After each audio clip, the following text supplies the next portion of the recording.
തെരുവുനായ കേസിൽ മുൻ കേന്ദ്രമന്ത്രിയും ബി.ജെ.പി. നേതാവുമായ മേനകാ ഗാന്ധിക്ക് സുപ്രീം കോടതിയുടെ രൂക്ഷ വിമർശനം. എന്തൊക്കെയാണ് മേനകാ ഗാന്ധി പറയുന്നതെന്നും മൃഗസ്നേഹിയും മന്ത്രിയുമായിട്ട് എന്തു ചെയ്തെന്നും കോടതി ചോദിച്ചു. കോടതിയലക്ഷ്യത്തിന് നടപടിയെടുക്കാത്തത് മഹാമനസ്കതയെന്നും കോടതി പറഞ്ഞു. വിഷയത്തിൽ വിദഗ്ധ സമിതി രൂപീകരിക്കണമെന്നാവശ്യപ്പെട്ടപ്പോഴായിരുന്നു വിമർശനം. തൗഫീഖ് അസ്ലം ചേരുന്നു. തൗഫീഖ്, എന്താണ് മേനകാ ഗാന്ധിക്കെതിരെ കോടതി പറഞ്ഞത്?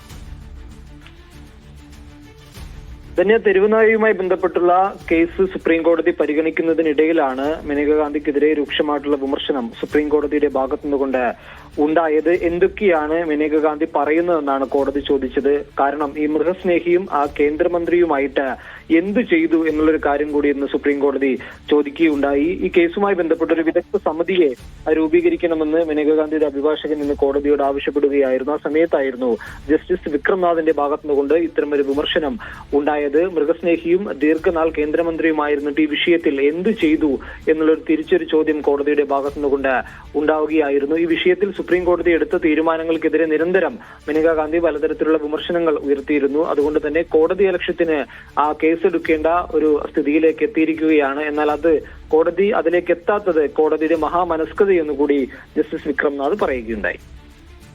ശരി തൗഫീഖ്.